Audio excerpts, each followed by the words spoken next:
just home alone on a Saturday night in October in my pajamas, and I was thinking about stories in Weird Kingman. And the ones that get to me the most are the ones that my grandfather verified in some way.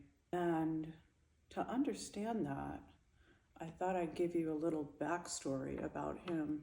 He appears in Weird Kingman in both the story of the 1953 UFO crash, which he claims to have witnessed, and also when I was miraculously healed as a teenager, he validated the miraculous things that happened to me in relation to his own mother.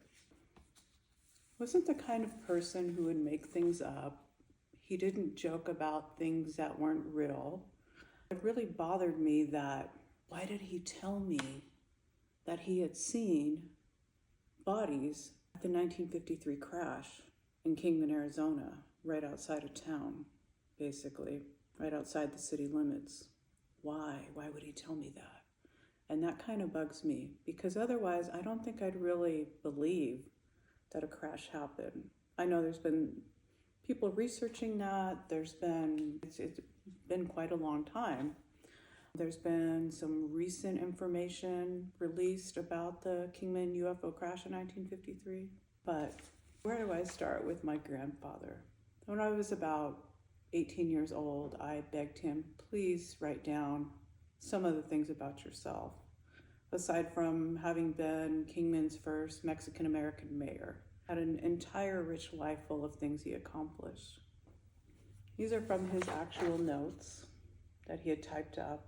To share the past 50 years with all of you is not what I did or where I went, but what happened during these different stages of my life. Fate actually directed my destiny. As an inquisitive 6-year-old, whenever I was sent to buy kerosene for the lamps, I would stop at the Santa Fe depot and watch the fuzzy white-headed operator listen to noises and type them into letters. The impression must have remained in the back of my mind because my life evolved around telegraphy. I became a telegraph operator for Western Union. After graduating from high school, I begged my brother John to let me have the job he had applied for at Postal Telegraph Company. All the non-macho things I learned in school, like bookkeeping, shorthand, and typing, fit the pattern I followed after graduation. Cy Allen and Francis Davis, testing and regulating operators, were not much for crawling in between the carrier bays and keeping them dusted off. So they had me doing menial things around a relay station, but they were teaching me the basics that later proved beneficial. An old prospector and friend of S.F. Oliver, office manager, used to go to the back room, a high-ceiling room with tremendous resonance, when you talked or whistled. His name was Atha Davis, and he would sneak in the back room and take naps on a cot next to the partition. Sometimes I would have to use the back room and would be whistling as I entered. This would wake Atha up, and he would be so mad. He would always say, "You must have had a bird for breakfast because you're using its asshole for a whistle." Roy Wyke was an operator and bookkeeper. He taught me how to do the billing. H.E. Patton, not the general, was general supervisor and paid a visit to our office the last part of 1940. And he asked Mr. Oliver if I was learning the code. Whenever he does, let me know and I'll get him to his office. Then he goes on he moves to Douglas, Arizona, and works for the Telegraph. And then I'm trying to skip ahead a little. After a few months, requested a transfer to a larger office and was moved to Douglas. While in Douglas, I was fooling around with a small radio with a built-in antenna. I picked up some Morse transmission, and by moving the radio back and forth, got the sharpest signal in the direction of the Gadsden Hotel. When one of the immigration officers came to my office to send messages, I inadvertently mentioned it to him. Next thing I knew, the FBI, CCD, and CIA agents were at my office questioning me how I discovered this location, as it was top secret. This during the time we first became involved in war. The end results were, one of the officers offered me a job with immigration and naturalization. They didn't pay much, so I refused. After this, everything moved rather fast. I got tired of mothers using my service, always commenting why a healthy young man like myself wasn't in the service. Next time exemption form 51 came around, I didn't fill it, and I was drafted. I had 21 days to settle all of my business before reporting to Fort MacArthur. That didn't last long before I could take a deep breath and ship to Fort Diz, armored infantry. Crawling in the mud and slime pushed into those armored tanks was not for me. So request a transfer. Next thing I knew, I was in Fort Campbell, Kentucky for advanced combat training. I didn't even know how to pitch a pup tent. They assigned me to the Yankee Division, 3258 Signal Service Battalion. All they had me doing was running behind a 3/4-ton truck with a 10-mile reel pike pole in hand, keeping telephone wire taut as they rolled it up. On one occasion, while wiring a Model 18 field teleprinter, I had a chance to limber my fingers over the keyboard while an officer walked in the tent where communications were being set up and remarked, "That's the kind of personnel we need in this outfit." I don't think the rated men appreciated a private making the machines sing while they hunt and pecked. Next thing I knew, I'm on a night duty in a 1.5-ton truck running a switchboard. Getting off in the morning and going after chow, a sergeant stopped me and asked me to police the grounds. Enough was enough, so I threatened him with an electrician's knife and went for chow. During the day, I slept on top of trucks and later went to another area of the training area and joined a pigeon communications group. After a week of hiding out, returned to my outfit and found I had been transferred to West Virginia with the 94th Signal Battalion. There is where my talents came to the fore.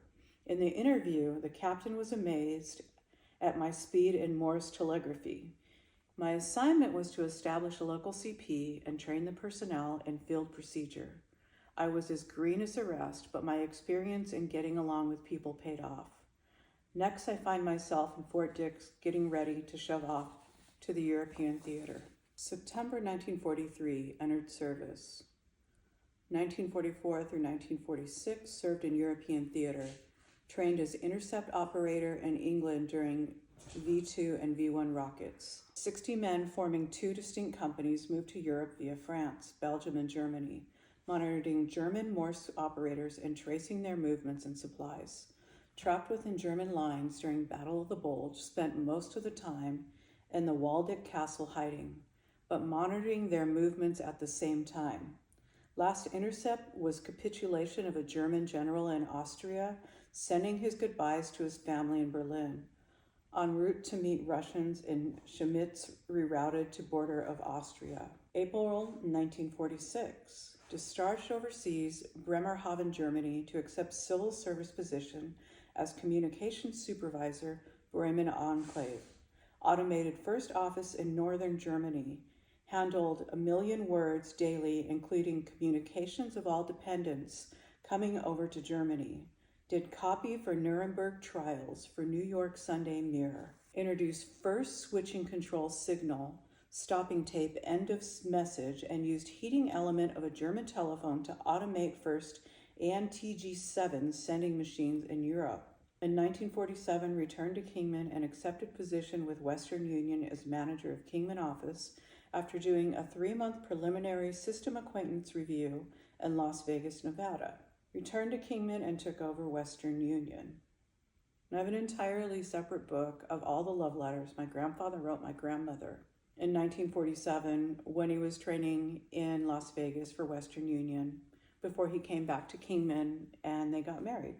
And then it goes on about establishing the first Pony League. 1949, I met with Jim Glancy, Clayton Jones, Frank Escabel, Father Vorst at the Eagles Club to organize the first Pony Baseball League. 1949 through 1966, coached Pony League, Senior League, Babe Ruth League, and American Legion Baseball. Highest award, second in national playoffs for Pony League. Second American Legion Northern Conference, and defeated Nevada State champions. 1964, appointed to Planning and Zoning City of Kingman. 64 through 78, elected and served on City Council. 1967, appointed to Executive Board of League of Cities and Towns. 68, appointed to Executive Board, Council of Governments. 1973 through 1978, Chairman, Council of Governments. 1972, Vice Mayor of Kingman.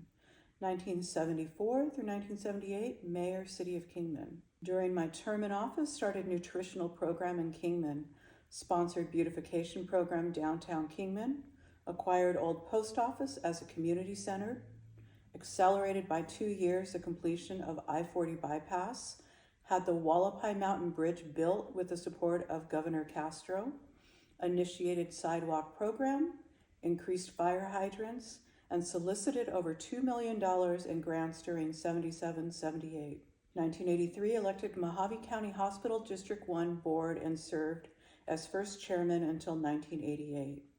Retired from Western Union in 1972, bought Kingman Cab Company in 1967 as owner and operator. So why would someone, such a pillar of his community, such a well-respected man, my grandfather, tell me this crazy story about seeing alien bodies and a UFO spacecraft in 1953? That's what I wonder. So thank you for coming to my reading seance here in my living room. I hope you enjoyed it.